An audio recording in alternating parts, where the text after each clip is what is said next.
Love it. So actually, before I start talking about this, I do have a little bit of housekeeping to address. Okay. A couple weeks ago, I announced, my art show, A Light Requires Darkness to Shine. So we had to push the date back a week. So it is now going to be October 24th. Tickets should be going on sale this week sometime.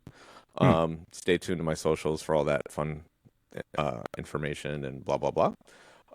I got a really incredible opportunity. So first week of October, I am designing and running lasers for Rise Festival outside of Las Vegas.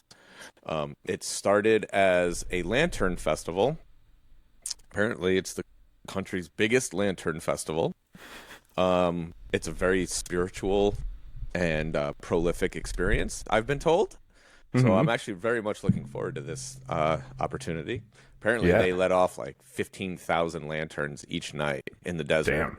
And it like people go there to like mourn loved ones and have, they go in with intention, whether it's to mourn or celebrate or I don't know, break through to some new place or whatever. Everyone goes there on their own accord, but I guess it's a pretty powerful thing. So, Wow. So that sounds really cool. Yeah. If you're attending Rise Festival, October 1st through the 3rd, I believe are the dates, or maybe it's the 3rd through the 5th. I don't know what the actual dates are.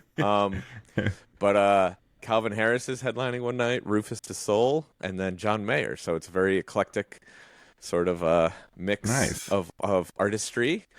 And these guys... Is Chase still working for Rufus? Do you know?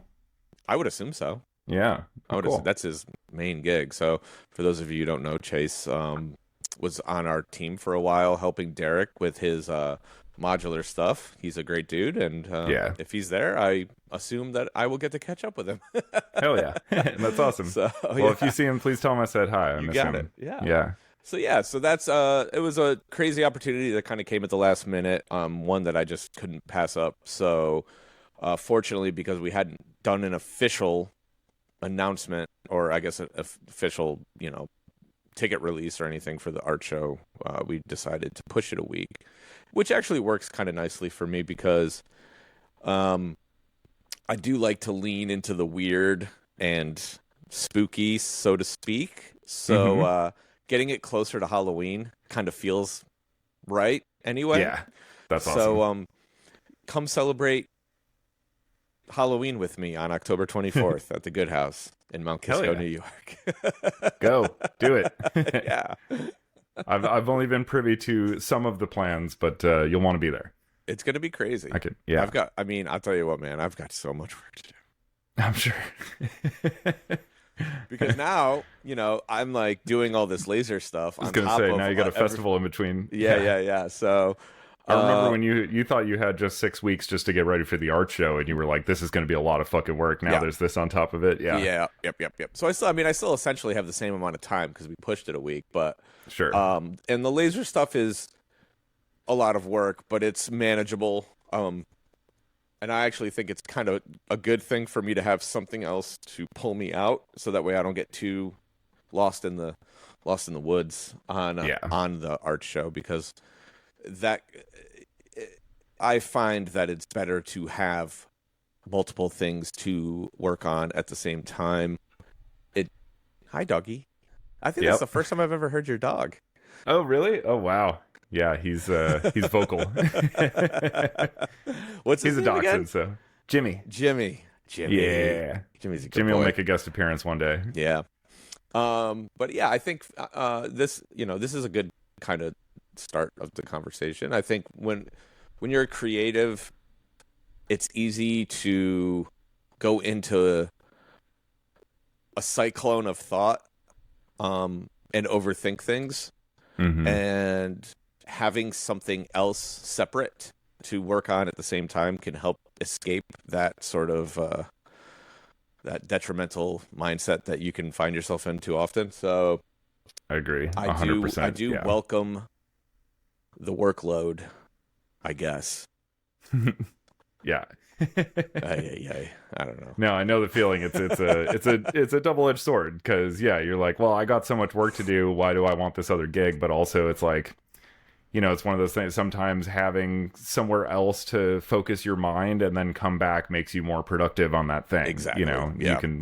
You've got perspective on it. You're not just like it. You don't just get into that tunnel where your vision of the thing just keeps narrowing and narrowing and narrowing. It's like you're able to find that space where you can like broaden your viewpoint again and then come back to it and still have that sort of perspective on it. So the other thing too is I've been in this studio now for a gazillion hours over the last 2 months, basically just working nonstop. And I think getting a little reprieve from this space will be good too. So getting out of here and going somewhere else to work for a little while will rejuvenate my my ability to do whatever it is I'm trying to do. So this will probably well, I might as well just address this too, because I've had a multitude of people hit me up about it. I am no longer working with Daily Bread. The Caverns was the last design that I created for them. So, things, sometimes things just don't work out the way you want them to. I wish Rhett and the rest of the team lots of luck in their future endeavors. It's been a fun 5 years. But yeah, no longer part of the team.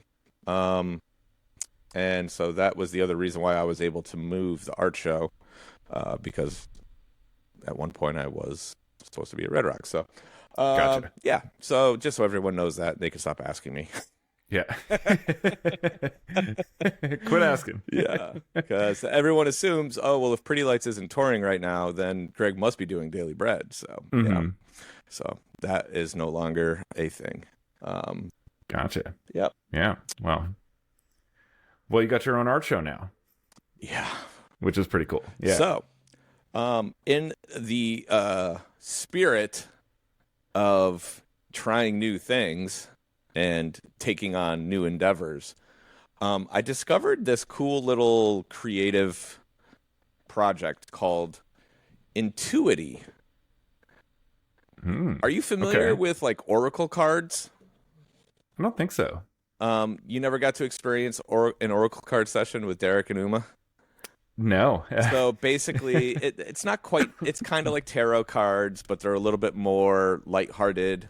Well, not always actually, but it's one of those things where you can sort of draw your own conclusions based on these thematic assets. So some cards are more abstract, some are more definitive, sort of like this card is death or this card is hope or whatever, right?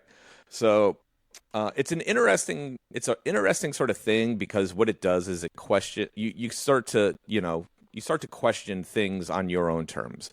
And so when you do it within a group, it's a good way for people to maybe open up in ways that they wouldn't necessarily be comfortable to in other situations.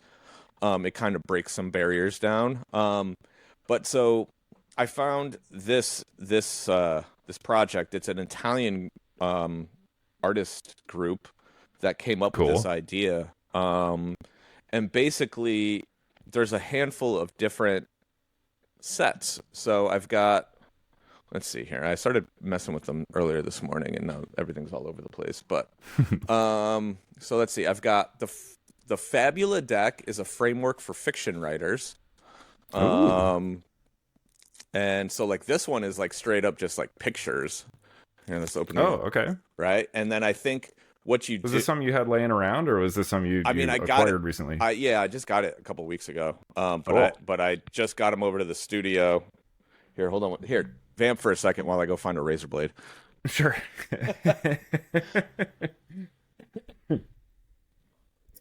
Well, while Greg's finding a razor blade, I am going to implore everyone to watch the film Phantom Thread if they've never seen it before. It's a P.T. Anderson, who's known for directing There Will Be Blood, Boogie Nights, movies like that. It's a movie he made in 2017 that I think is very overlooked. And I've watched it numerous times. Had a chance to see it again yesterday on 35 millimeter film, and it is just a fucking masterpiece. So, What is it? Phantom Thread.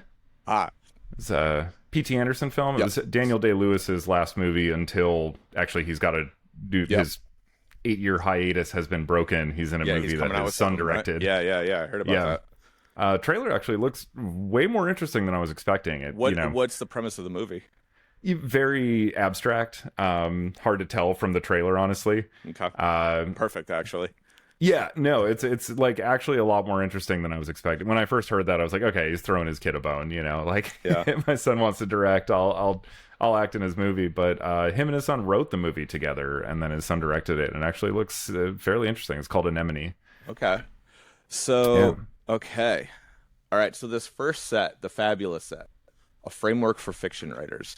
So these cards, since we're doing YouTube now, I don't feel so weird doing shit like this. So for people just listening on the podcast, we are releasing every episode video now on YouTube. And this is probably the first real good example of why you would want to watch, because I have these really fun cards. We have visual aids this week. Yeah, look, I got the swirl already. And then right next to the swirl is what appears to be a light show. So, so it's like an ESP deck. You right. Just like so cut the deck, see where you land. Apparently, I think what I have to do here, they have numbers. And then I think the descriptors are in this book. Yeah, they are. So if I was to pull out one of these archetypes, so I'll just read a random one as if I had pulled this card. So archetype 102. Let's see. Well, here, let's pull the card, actually. 109. Okay, so 109 is this blue. Hopefully it's not too dreary. We're trying to keep this lighthearted this week. Yeah. We'll see. We might need a mulligan. Okay, let's see what happens. This is a constructive crisis.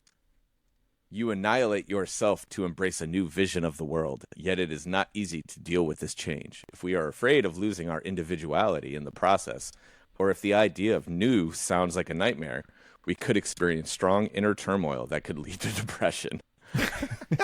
Off to a good start. Off to a great start. I will say though, that there's positive to a message like that. Absolutely, yeah. And I think that's kind of the whole point, right? So this is what I found when we used to do these Oracle sessions. Cards that seem bleak or down, it's all about your perspective, right? And so you can find out more about yourself by your reactions to things like this. Mm-hmm. And I find that they are incredibly insightful. Obviously, let's just, be quite clear here. Tarot readings and all of those things, the phrasing I like to use is they are for entertainment purposes, right? And I think if you go into it with that mindset, you can be entertained, right? Mm-hmm. So, but it's been my experience. Yeah, but with something like this, especially under the context of like, I need to open up some creative doors or creative pathways. This is a really interesting way because, you're creating a conversation with yourself, one that isn't on your terms, but it very much is an individual conversation. So the deck one here, let's see here. We'll pull one more from this deck and then we'll move on to the next one because there's 4 different decks that I got. So cool. 305. This one looks fun. Or maybe it isn't. Ooh. See? Yeah, right. That's the thing. You don't know. Mm-hmm. So 305. I wonder what the context... Well, it's like a mini Rorschach test. Yeah, exactly. So 305. This is the arrival of a new element. Desire, inspiration, and incentive. It puts a series of mechanisms in your soul in motion. You feel the conflict between the certainty of the past calmness and the unrest of the future's conquest here. Until you can free yourself from this fight, you will be fragmented and oppressed by your own energy. Oh. Embrace new. Embrace the new. That's a fantastic one, right? So is the idea here to pick a card at random Well, read what that says about it, or are you supposed to like look at the whole deck and like whatever you gravitate towards, pull that? no, and I think you read the you thing? want to pick a card at random because the idea here is, and this is actually similar to this thing that I got with my typewriter. Remember I showed you this? Oh yeah. The words are hard set. So this is another example of something to, start conversation with yourself, basically. Yeah. So this is a big part of what I have been focusing on is I spend a lot of time alone, and I spend a lot of time with my thoughts, and that can be both productive and very detrimental to my creative process. And so like it's an interesting thing because sometimes I find if I've been a little too isolated, I maybe am not the best conversationalist. So like this podcast is very helpful for that, right? It at least gives me some real interaction with the world when I kind of close myself off a little too much. I know the feeling. If I'm doing a lot of writing, like sometimes I'll talk to somebody, even Hannah, and I realize like I'm talking in the voice of one of my characters. Yeah. I'm like, that's why the fuck did I say that? Yeah, because it's like who I talk to more than anybody else in this world right now. My 3-year-old son. I was gonna say and, it's either Hudson or... and like conversations with him are very one-sided still, although he's getting better, and his conversations to me are so abstract sometimes that it actually is like the greatest conversation in the world because we're just wide open, right? So I have that, but that again creates challenges when I'm talking to other adults because I've kind of embraced this childlike mindset more often than not, and so you start talking in just nonsense, and which has always been a problem of mine, but is probably exponentially worse now. It's been exacerbated by having somebody who encourages the nonsense conversations. So these cards are interesting. So all right, we're going to jump around and just have some fun with this because I've got all this stuff surrounding me. And I might as well this will be the prop show. So I love it. Yeah. You know what's funny actually? So it's the Carrot Top episode. Well, I was just going to say, so Carrot Top was on Kill Tony last week. And Tony Hinchcliffe made an incredible sort of revelation. He's like, Carrot Top made $50 million by supergluing 2 random objects together for the last 30 years.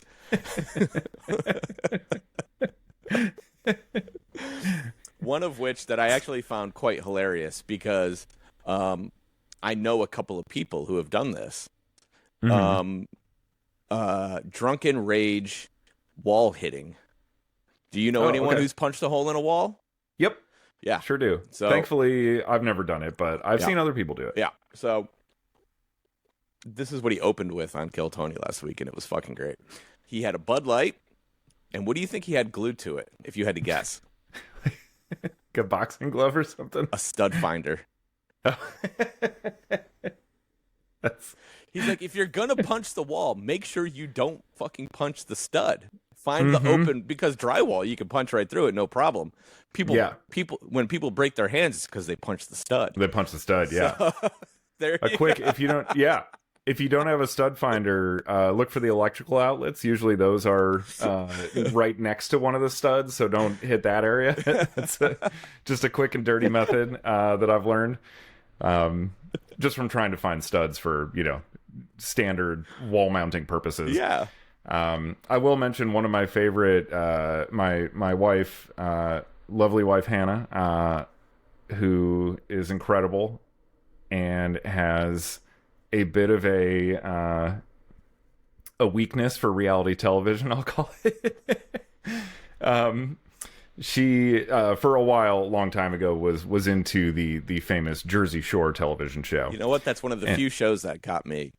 Oh, okay. So me and Hannah can have a nice conversation about that someday. She would love to. There is a season where they went to Italy. Yep. And one of the guys who may be familiar to our listeners, Mike, The Situation. Oh, when he headbutted the stucco?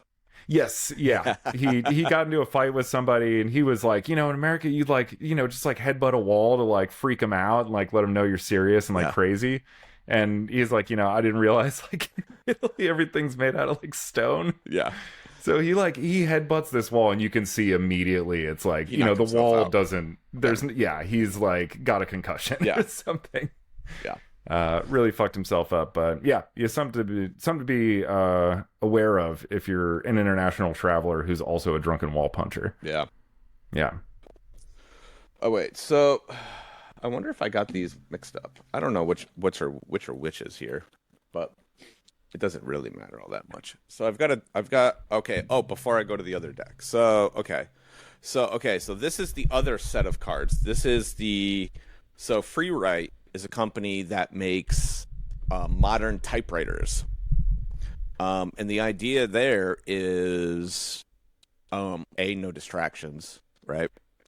But B, there's this thought that, even if you're typing on like a normal computer and you put it into do not disturb, you inherently go backwards at some point, right? Mm-hmm. Or even if you're writing, it's all right in front of you. So with a typewriter, with this typewriter specifically, you can only see the last 2 lines that you've typed. So you are, you're in a flow state, so to speak, because you don't have any frame of reference of what you've already done. Mm-hmm. And you're just going forward constantly. Yep. So that's been a really, I've started using it. I love those things. I've started getting into a good routine with it, but it's all been very basic stuff. I haven't really. The first project actually that I'm going to utilize this on will be the descriptions for each of the paintings for the art show. So, so Freewrite, if you're interested in writing or just getting ideas out in a more natural way, their typewriters are a great way to do that. It's brilliant. It's like specific. It's so good. It's like it's made for drafting. Yeah. Like you're not going to put your final edited piece. You can do that on your computer once you've got it all written. Yeah. But if you just need to get shit out of your head onto the page, like this is the path of least resistance. To get from point A to point B. Yep. It's really awesome. And so the way that it works is it hooks up to your Wi-Fi, and then you create your writers. They basically give you a website. And then within that website, all of your drafts go, as you categorize them. So it's a cool little thing, and it's like a cool stylized thing. So like I'll actually be able to create QR codes that will link to each of those descriptions. So that'll be the first sort of. And it actually looks like a little typewriter too, right? Yeah. It's got like cool clackety keys and shit. It's prop show. Let's go, baby. Let's do it. I'll be right back. Yeah. I will mention the Freewrite systems are really, really cool. There's also some stuff. There's one that's coming out soon called like BYOK, which is like bring your own keyboard, which is basically like just the screen and internet functionality portion of this. And you can just use whatever keyboard you want that has like a Bluetooth or wireless connection, and just turn on that keyboard, connect it to this little screen, and you can draft on that too. So there's a lot of cool options as far as like this idea, that are coming out nowadays that I really love. Yeah.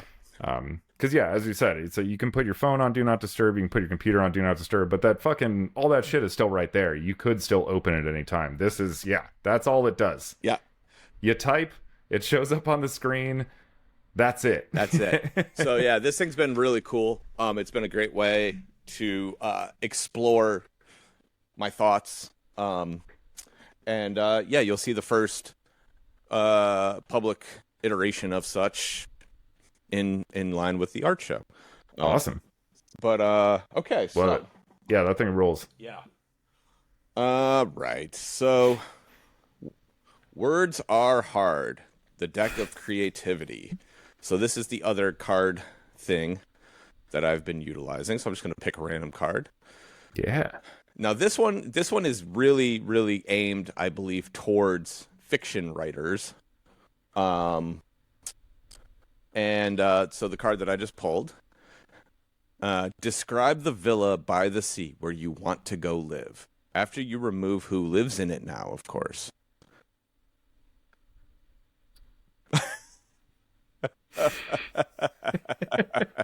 That is delightfully ominous. Yeah. Well, the best part, if you look here, there's actually a chalk outline in the top right-hand corner. Oh, yeah. Amazing. Yeah. So when that's cool. Yeah. So, and I don't know what else is in there. I haven't gone through that yet, but it's part of the series of things that I look to explore here as I begin writing more. That's awesome. Okay, so we have another deck from our Italian friends. Let's see what this one is. This is fun. We're doing something very different today. Yeah. No, I love it. Let's see. So these are assets. Okay, so these seem to be a little bit more straightforward. So we've got 3 different colors. We have assets. We have heroes' steps. So this is a very much fiction-based, I believe. And then we have editing. So heroes, describe them. What are their needs and their weaknesses? Allies, who are they? Why do they help the hero? Enemies, so on. So this is a way to kind of organize if you are going down a fictional road. But I suppose you could use this in any scenario if you wanted to just kind of. So we got story development, ordinary world, call to action, anxiety of the call, blah blah blah blah blah, and then in editing, we got prologue, setup, catalyst, rising action, midpoint, so on and so forth. Mm-hmm. So this is a more structural deck of cards. I think that when I was reading the brief synopsis, the idea I think is to like sort of use these in lieu of like if you were to do like a grid of Post-it notes or whatever. You would use these and it's a little bit more like visually enticing, I guess. Yeah. That's cool. I've always found structure to be an interesting way of breaking through, I don't know, writer's block or whatever kind of obstacle, you're encountering creatively. That sort of goes overlooked, I think, by a lot of people, because usually it's like you're trying to solve what is the specific like narrative or character issue, that's plaguing you. But sometimes just looking at the way you're actually telling the story and the structure that you've decided for it is... sometimes can open up completely new pathways that you never thought of that lead you to those solutions in sort of indirect way instead of just like going straight at the thing head on and trying to barrel your way through. So hopefully he'll be rejoining me here in a moment. We'll edit all this out. Oh, Gregory. I appear to have lost Greg. I can continue talking about structure. Something that Alan Moore, famous comic book writer, most known for Watchmen, and V for Vendetta, of course, From Hell, all classics of the graphic novel genre. He wrote extensively about this. He wrote an incredible book called Writing for Comics, which I think is actually a great piece. Hey. Did you see me? Did you see me pop on at all? You disappeared. If you froze up, disappeared, and then now you're back. That's all I've seen. Okay, cool. Yeah. I accidentally closed my laptop a little too much, and it fucked my computer up. Sorry. It's all good. I was vamping for a second about structure and how I think it's an often overlooked way of basically of working through roadblocks. Usually the idea is like, oh, I don't know what happens next, or I don't know what this character does, and you try to just like go at that directly. Yeah. But sometimes just looking at the order in which you're telling the story or the way that you're structuring the narrative actually will lead you to like really, really novel solutions to those problems. Okay. And again, like we were talking about before, it's like, it's a way of like within your own project kind of diverting your mind to something else as well, right? Like if you don't have another project to go work on and like, I'll come back to this later. You're just kind of like taking the thing you have and looking at it from a different direction. And sometimes that helps open your mind up as well, instead of just thinking about like, why is this character doing what this character's doing, Yeah. Sometimes it's better to ask yourself, why why am I telling the story in this fashion? Why does it have to be from this person's perspective or in this order of events? Or, what if we knew this piece of information sooner? How would that change, these things, everything else, and recontextualize all that? So it's just it's a cool way of looking at things if sometimes you're kind of banging your head against the wall. Okay. So I like that these cards have, some structural components as well. It's cool. a little bit of everything. So I'll save this one for last. So the other two primary decks we have, and I'm not going to open these ones. Well, maybe I will. They do have some examples on the back, so maybe we could just, because otherwise I'm going to start losing shit if I just start opening random things. Right, yeah. Those are not decks you want unsorted. Yeah, exactly. Yeah. So I'm looking around and I'm like, all right, this is getting out of control. Okay, so we have the Edito, Italian for edit, I suppose, deck, designed with Dalia Ojero, editor of the Italian publishing house Unati. Edito is an effective analog tool that will help you improve your manuscripts by following the same process used by the editor of a publishing house. So, instruction manual, 41 cards to be placed on walls, tables, and any other free surface. So the examples that they give is consistency, bravo, and title. And so I'm sure this is one of those things, kind of like if you can clean your mess up before it goes to the editor, you will probably receive less notes. So this is probably an extremely valuable tool. Yeah, and they might actually read your entire piece also. So I know that's a big thing. Like if there's like a ton of issues on like the first 2 pages, they're just gonna go, Fuck this guy. Yeah, not worth it. In the film industry, there's a fun little thing. I don't know how true this still is anymore because, who the fuck knows. But with scripts, so scripts are, they're usually printed on like 3-hole punch paper, right? And you get them all bound up together. I don't have any handy. But there's little things called brads, which are just like little brass, fasteners. Looks like a nail basically, but it's got like 2 little metal pieces on the end. So you put it through the 3-hole punch hole.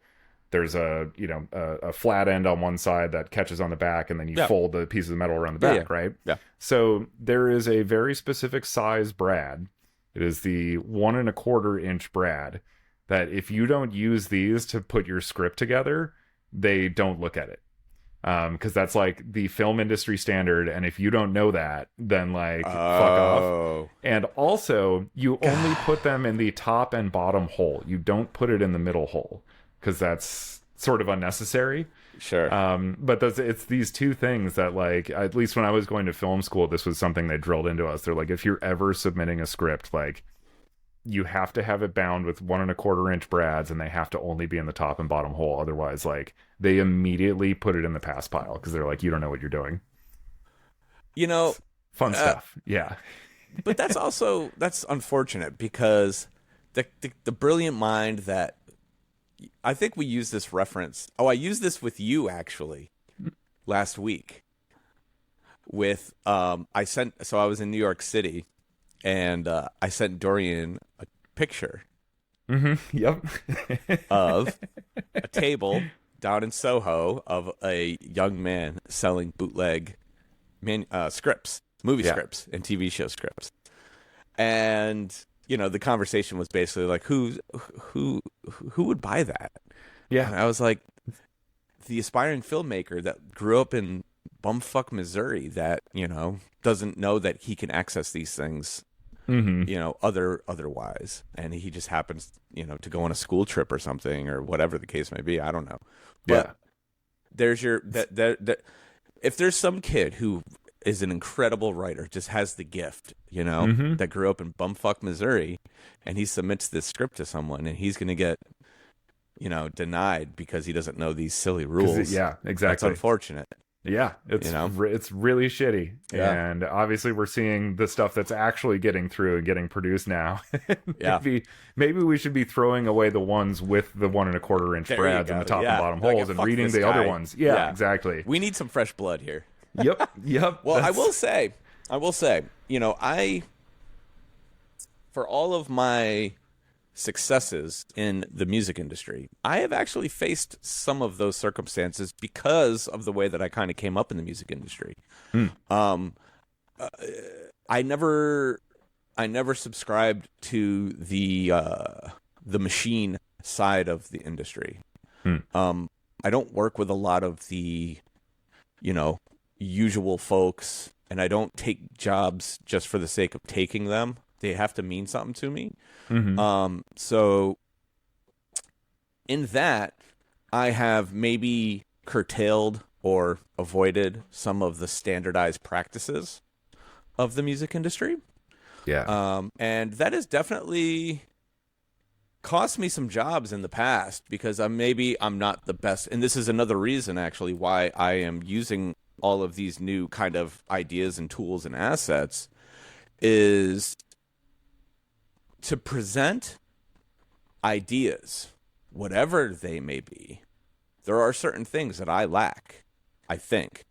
And rounding out my toolkit, so to speak, I think is kind of important as I sort of evolve my artistic existence, because I like storytelling has become much more important to me in stage design, in my paintings, in this podcast, and all of the things that I do. And so if I can become a better storyteller, I can convince other people more effectively that the things that I'm trying to do make sense.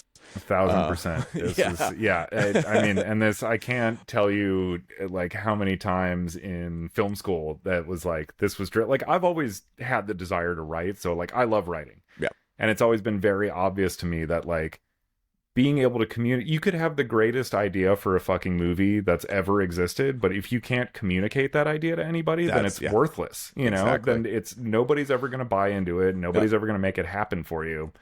And you're never going to be able to make it happen for yourself because nobody knows what the fuck is in your head. Exactly. So, you got it. Like having that skill is like, so no matter what you're doing, like what type of artistry you're in, what type of profession you're in, I think that is like one of the most invaluable, should be like day one in school, elementary school, like teaching you how to communicate. Yeah. So for all the young designers out there, here's a little word of advice from Papa Sharky. The trust me, this will be great response never works. Doesn't work. Yeah. Doesn't work. Even if you're somebody like me who's been in the business now for 25 years, almost 25 years, I'm going on a long time. Like I've been doing this for a long time now. And I still have to prove that my ideas are good. Yeah. And, there's no, sometimes, and I'll be the first to admit it, sometimes I don't. Sometimes there's inherent trust and people are like, he knows what he's doing, just let him do his thing. But that's not always the case. And you can't carry an ego around with you and expect everybody to think of you that way. Mm-hmm. And so even after all these years and after so many successes, I focus on my failures and I think to myself, how can I eliminate those failures? And you're seeing the results of that thought process. So I am surrounding myself with madness from an Italian group of artists who said, I've got the answer for you. We're going to fix all of your problems. So this next deck is actually quite interesting to me. This one might actually be the most valuable. Cicero is based on the most important oratorical theories, and it helps you build, manage, and perform your speeches in a simple and effective way. The Cell. Right here. This little deck, and it's ironic that it's the smallest deck, but it's probably the most important in my mind. The Cell. You can construct, and this is exactly what we were just talking about, you can construct an amazing idea, and you can construct an amazing story. But if you can't sell the story, you're never going to get anywhere. Yeah. So it's the classic marketing adage. You don't sell the steak, you sell the sizzle. Yeah. Like you gotta be able to make it sizzle. But while I say that this is probably the most important one, this is probably the most interesting one. Ooh. And this kind of goes back to what we were talking about earlier with me and my amazing child. Mm-hmm. The Fabula deck for kids. Yeah. Now this one we are going to open up because it looks to be the most visually interesting. Uh-huh. How to create I wonderful like this. stories with Fabula for kids. So now here we go. It's basically the same idea, just presented more graphically interesting. So we've got ingredients, the antagonist. How old are they? What do they look like? What makes them special? Are they afraid of anything? So it's the same thing, right? You're constructing the basic, fundamentals of storytelling, but Yeah. they're doing it in a more, childlike way.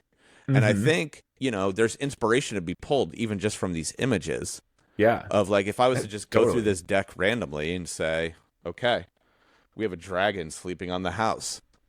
Is this a, and in the end, the conclusion, like, is this a good ending? Yeah. Is this a happy ending? Right. Or, is the dragon, did the dragon eat the children? Mm-hmm. And now, he's he's taking a nap because he's in a food coma. this is his dream villa, and he has now removed the previous occupants. Exactly. he read the other card from the other deck. Yeah. We can mix and match these things. It's all. Yeah. So there you go. Yeah. Or he's going to breathe fire on that apple tree and bake all those apples, and the family's going to come outside and have a delicious dessert. It could go so many different ways. Yeah. Yeah. Love it. Gosh, we got Honestly, a lot more out of this than I thought we were going to. Yeah. Well, honestly, sometimes those really basic ones that like force you to kind of go back and just think about like the most basic sense of like this thing that you take for granted. It's like getting back to the fundamentals and like reinforcing your understanding and grasp of them is like always fucking valuable. Yep.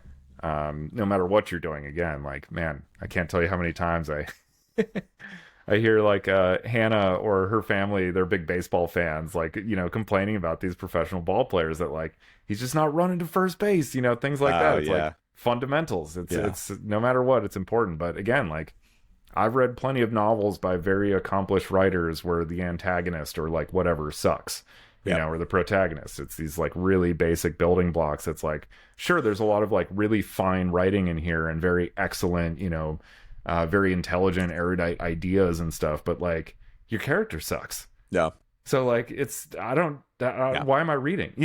Like, so it's great to have one that kind of breaks it down into something that's like that fundamental and forces you to focus on that. That's cool. Yeah, I think for me,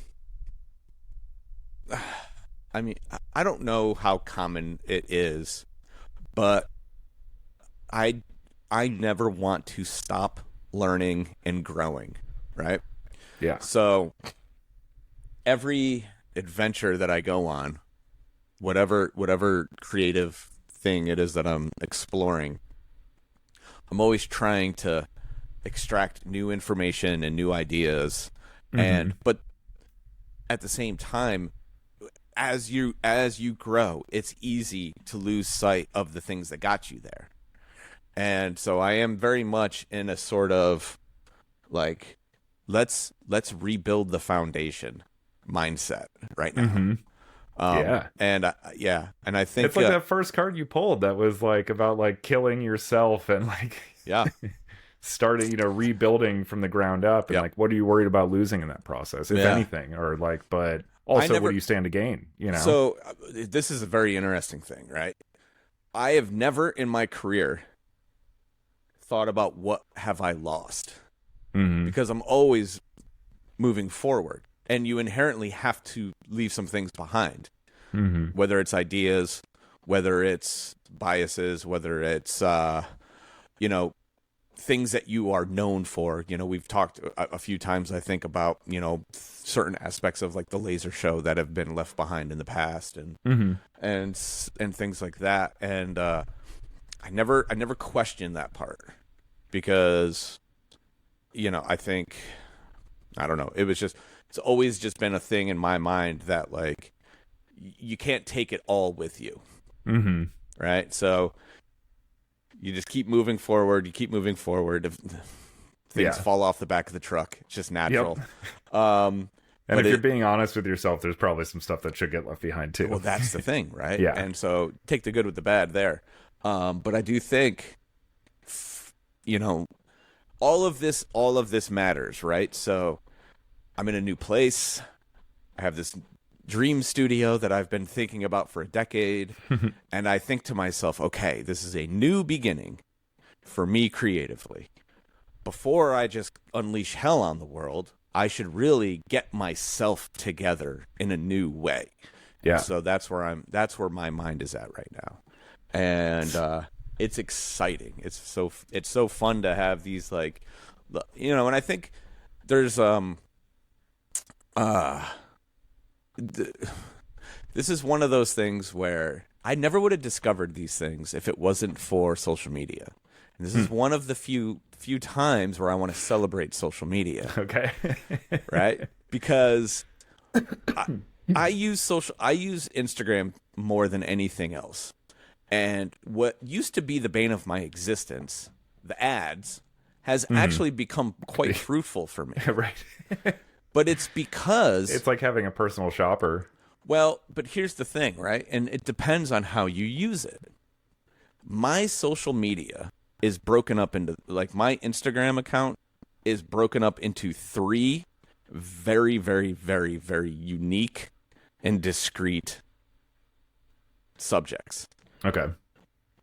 Professional wrestling, art,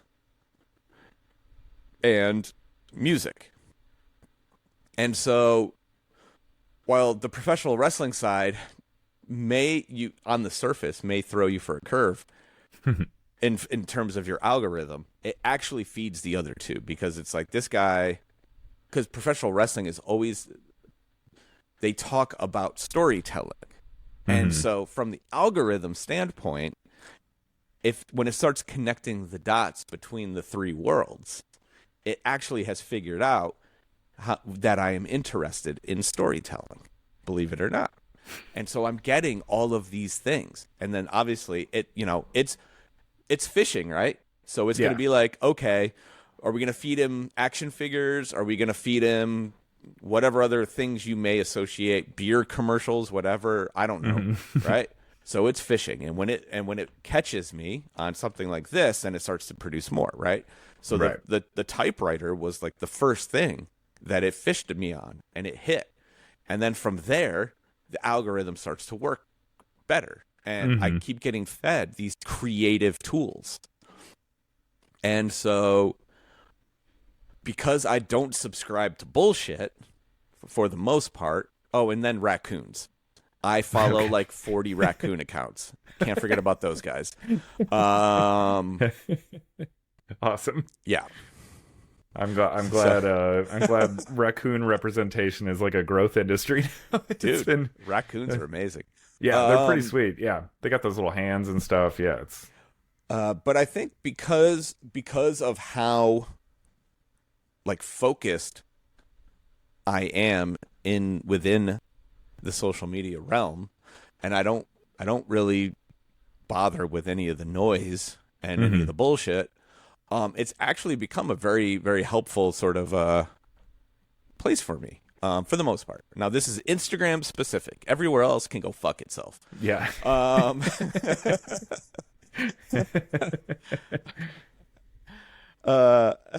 mean, agreed. Yeah. Yeah. I would extend that sentiment to Instagram itself personally, but yeah, I see where you're coming from. Yeah. Yeah. I that was of when I did, because I never had a Facebook account, I never had a Twitter, blah blah blah.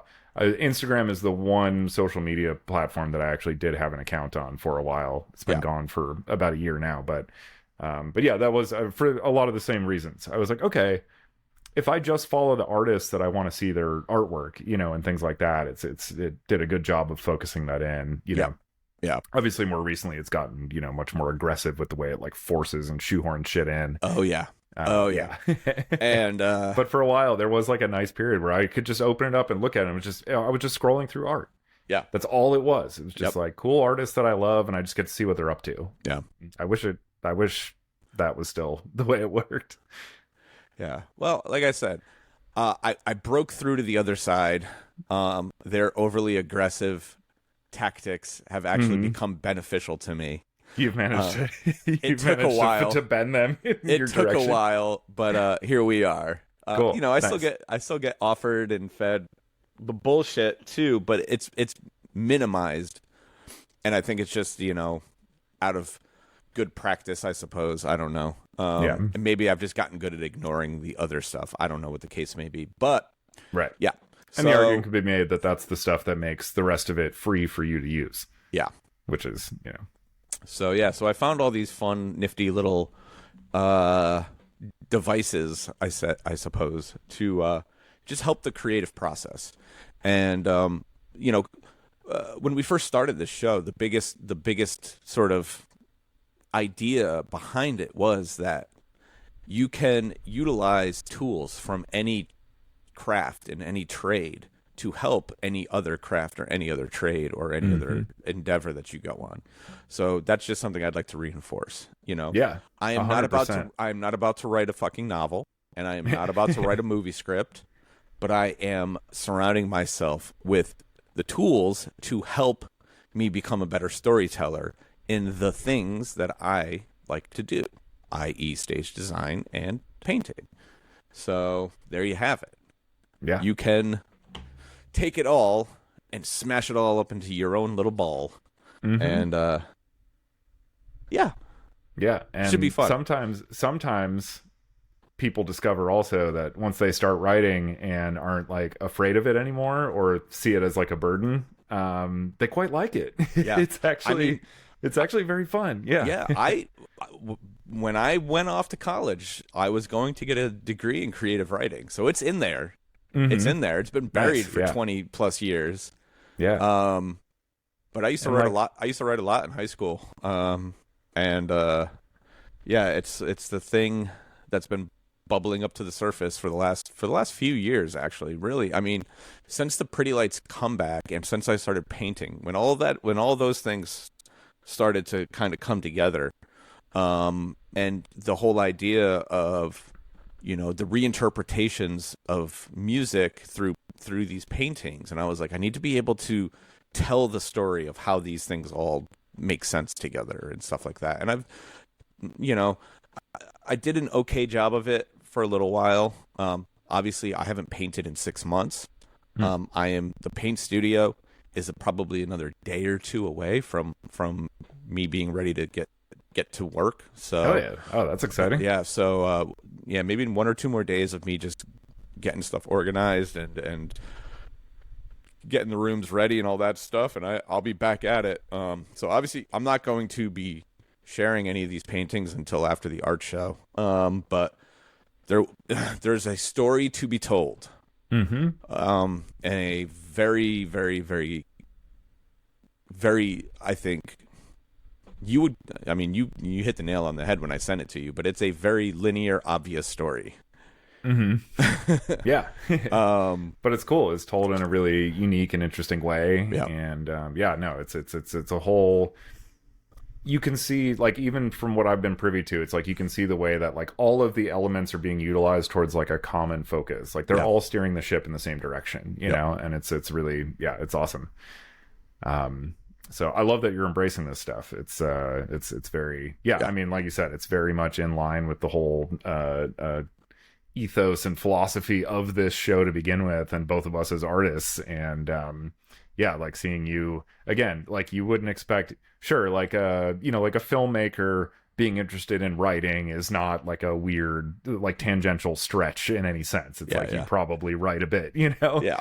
But for somebody who's like a painter and a stage designer and a lighting director, lighting designer, to be interested in that type of storytelling, I think is like a really powerful thing to be discussing, because it seems so unrelated, but it's like, no, well, this is always like at the core of everything. Here's what I've learned.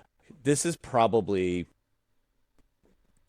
as I've gotten older, I have embraced abstract thought in such like grand ways, right? Because what I've realized is you can convince somebody that no matter how abstract it is, that it makes sense, right? But you have to be good at convincing them. And you have to also be good at convincing yourself. And that's equally as important, right? Because if you don't buy into your own bullshit, nobody else will. right? So then it's like, how do I justify these things that I'm doing?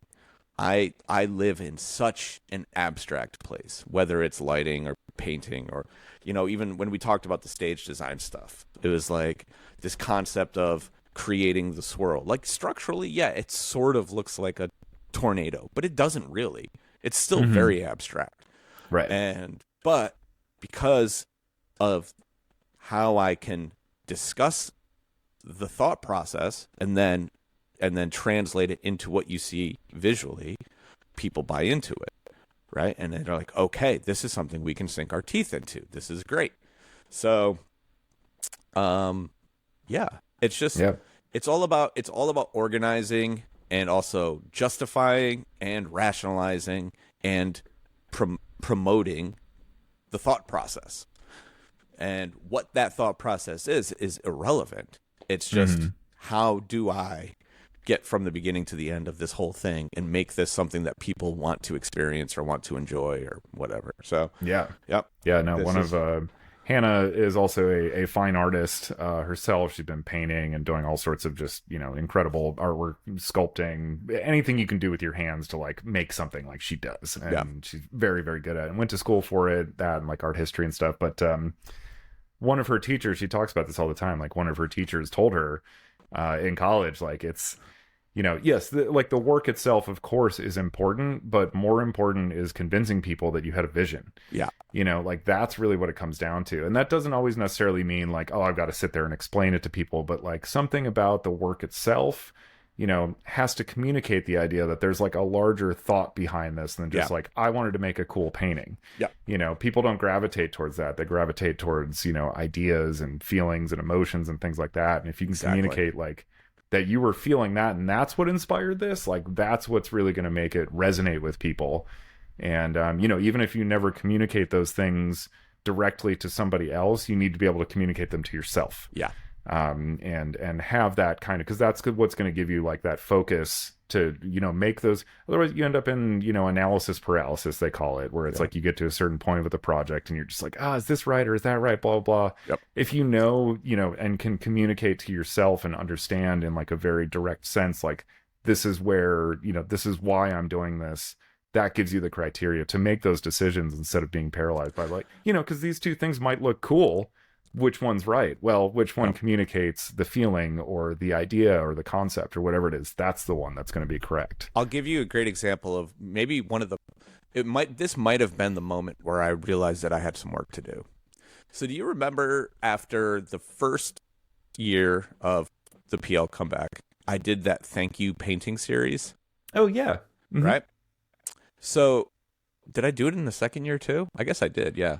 So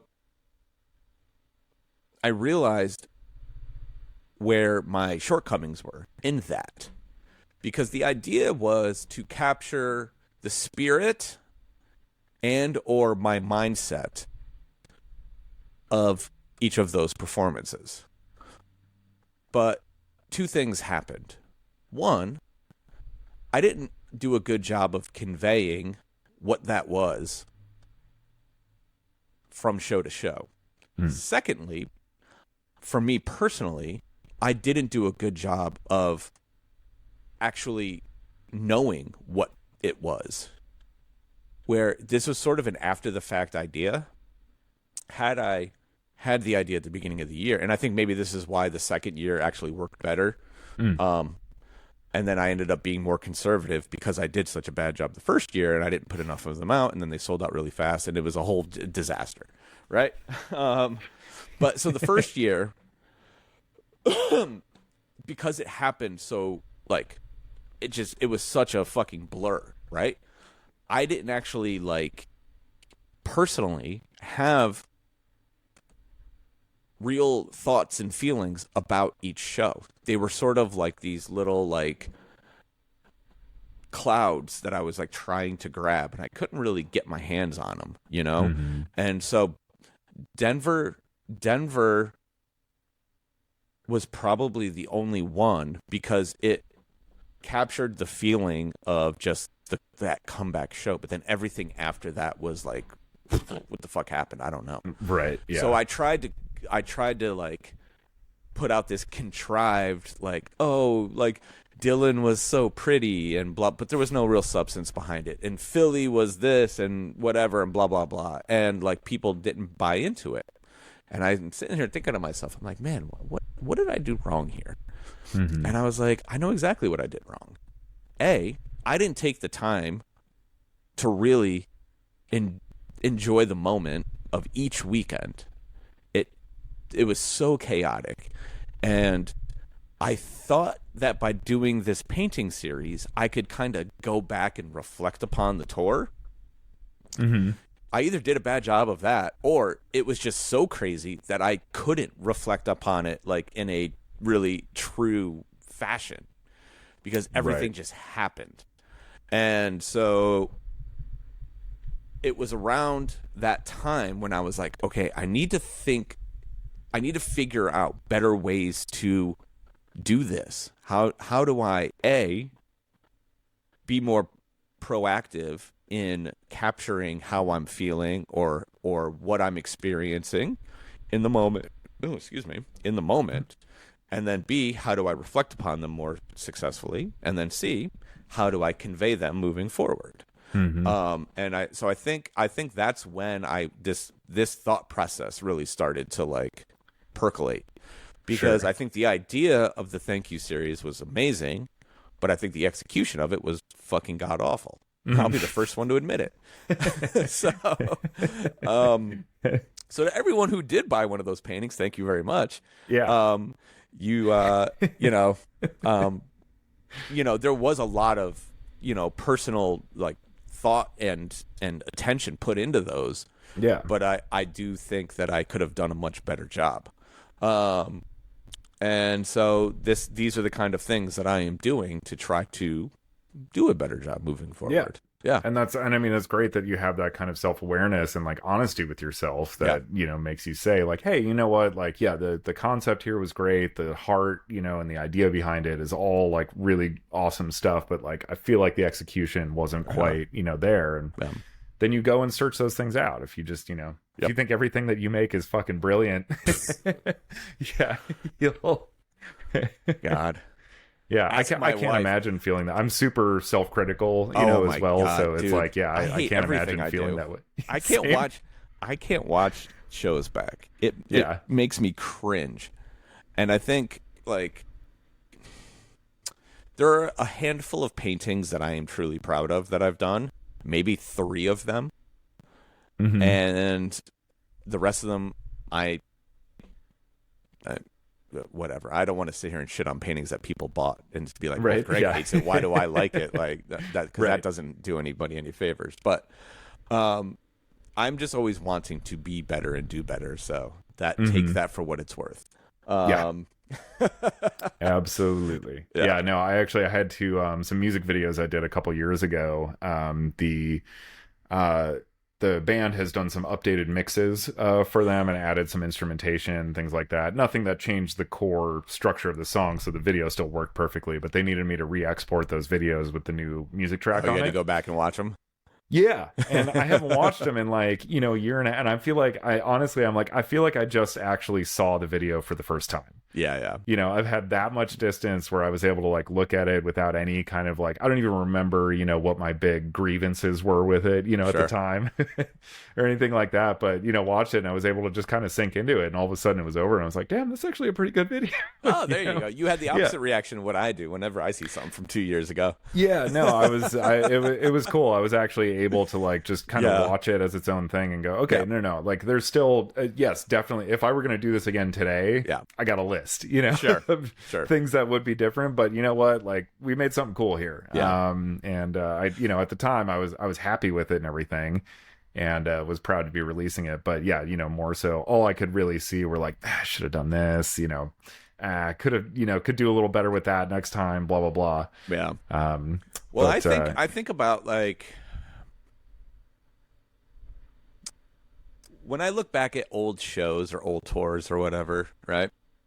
I try to put myself in that moment because I think that's really important. You have to think about, especially in my world, you have to think about what the technological limitations were at the time, right? So if you see something that looks like shit, First thing you should Right. do, first thing I try to do is think to myself, okay, this was 2015. We couldn't do X, Y, and Z back then. Mm-hmm. This didn't exist yet. So it's okay that it looks like shit because, right? So that there's my justification for accepting whatever it is that I was doing at the time. Yep. The other thing that I try to think about is, for me, because everything I do is improvisational, you can't question decision making in the moment. If you do, then you put yourself in a position to limit your decision making abilities moving forward.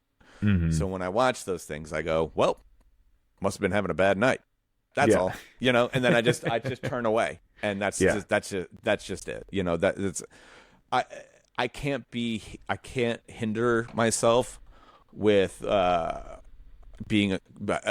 watching a show with a critical mind, because if I do that, then the next show that I go to do, I'll be like, I'll just be handcuffed with indecision.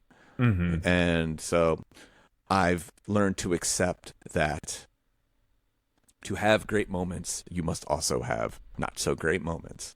Yeah. And that's just the nature of the beast in the improv world. Now, if I started doing these time-coded shows and these little, everything's to the music, so perfect and yay, then I could look at it more with a critical lens and say, man, we really should have tweaked that at 2 minutes and 30 seconds or whatever. That's a different mindset. Right, you sit there and you have all this time to really. And you're going to have the same show the next night, so you can make that adjustment. Yeah. So, now, I feel like in your position, it's like if you start thinking like that, you're going to fall behind.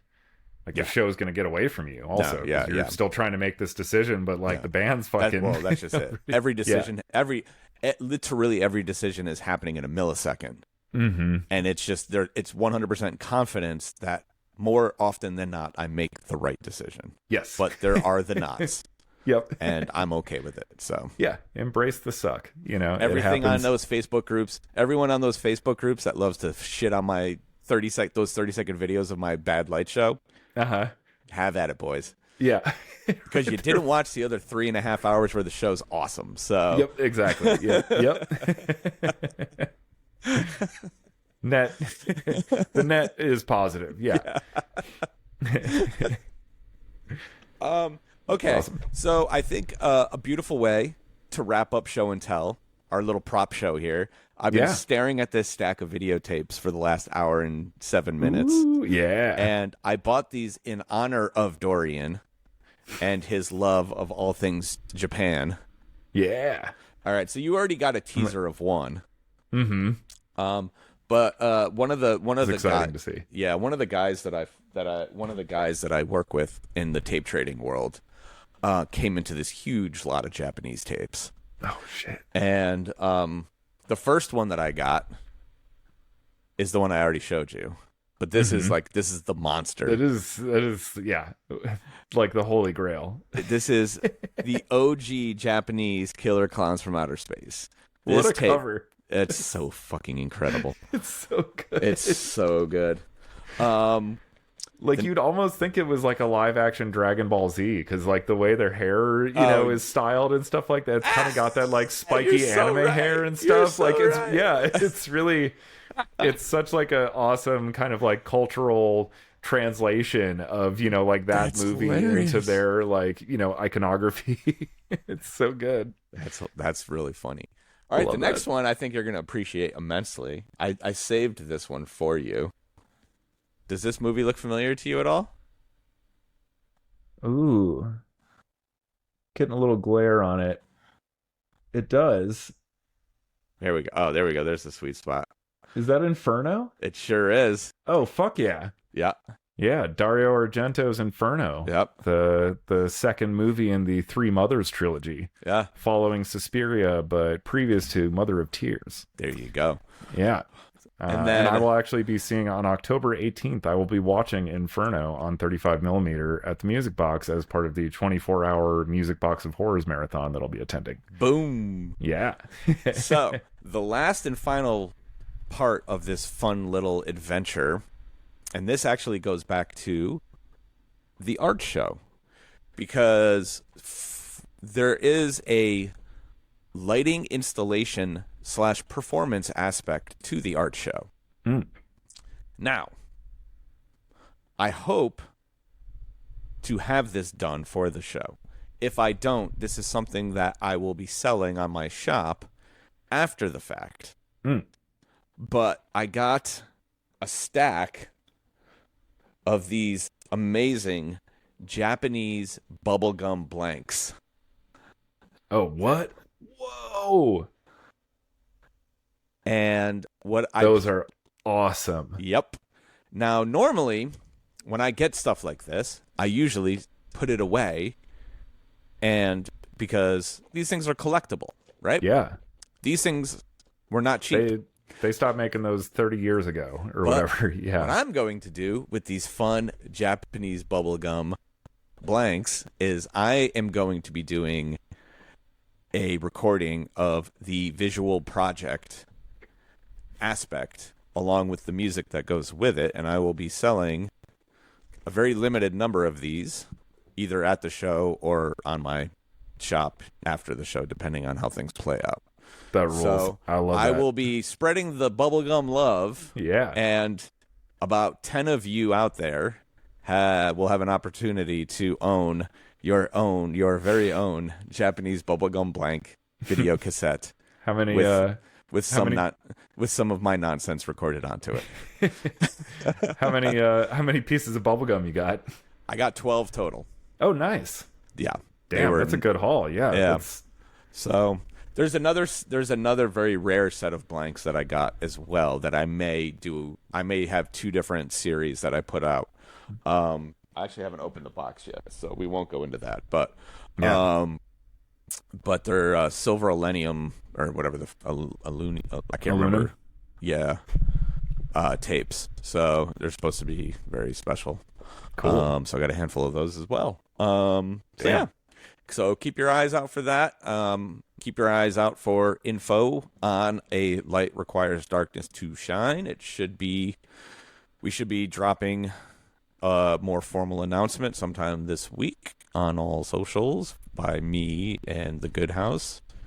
And I think we're done for this week. Yeah, that sounds good. I just wanted to mention real quick that it's great that you brought this stuff up because I've actually been getting back to this wonderful book, Steering the Craft, by Ursula K. Le Guin, who's like one of the best science fiction writer, just greatest writers of all time, in my opinion. But she wrote this book about writing. And because she used to do classes and stuff like that about, sort of like writing seminars and stuff, and was requested numerous times, because they would always like sell out, and there was like, well, I want to do this, like, I'd still like to. So she wrote this book that's basically like, this is kind of my course and like what I would do. So it's full of her talking about like different styles of writing, different approaches to writing, and then full of like exercises for you that I do. She does these like amazing prompts. I had gone through most of this book last year, prior to starting on the Pretty Lights documentary project, and I had to kind of put it aside for a while. But having a little bit more time recently, I finally was like, you know what? There were like 2 chapters that I didn't finish, and I just picked it back up last week and like wrote one of these like longer writing exercises and stuff. So. Which I have not communicated to you. So the fact that like you just brought this up at the beginning, I was like, oh shit, I'm like in the same spot right now where I'm like, you know what? Perfect.